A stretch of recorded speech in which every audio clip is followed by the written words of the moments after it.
Minat Indonesia memasuki BRICS belum pas momentumnya. Walaupun motonya memperbaiki tata kelola perekonomian, warna politiknya tidak bisa ditepis. Dari sisi politik, memasuki kesepakatan kerjasama ekonomi antara Brasil, Rusia, India, Tiongkok, dan Afrika Selatan atau BRICS melekat dengan nuansa blok Tiongkok-Rusia yang berseteru dengan Amerika Serikat.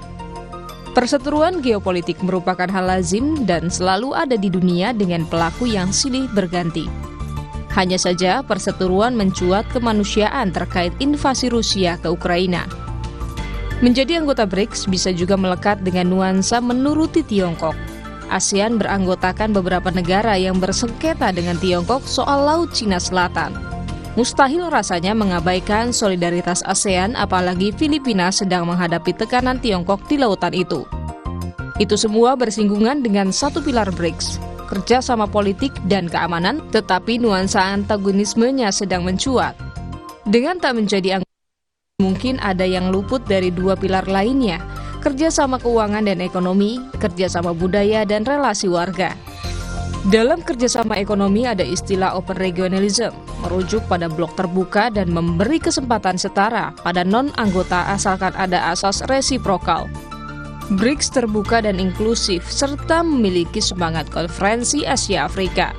Rasanya Indonesia tidak akan kesulitan meraih akses ke BRICS yang kini beranggotakan Brasil, Rusia, India, Tiongkok, Afrika Selatan, Ethiopia, Mesir, Argentina, Arab Saudi, Uni Emirat Arab, dan Iran.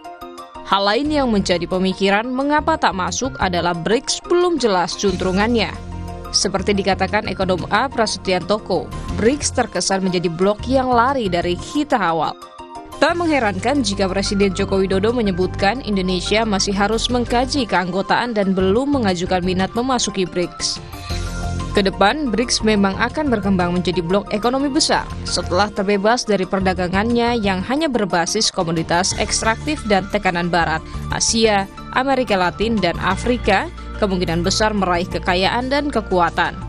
Negara besar dengan populasi pekerja keras seperti Tiongkok, India, dan Indonesia tak bisa dipungkiri memiliki keunggulan komparatif di era globalisasi, demikian The Washington Post pada 25 Agustus lalu.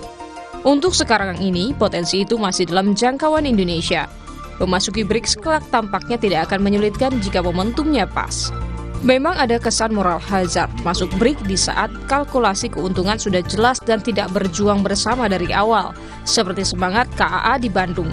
Indonesia disebut paling layak menjadi anggota BRICS. Kesan ini bias ditepis dengan argumentasi ada asas sensitivitas kemanusiaan terkait Ukraina dan solidaritas ASEAN.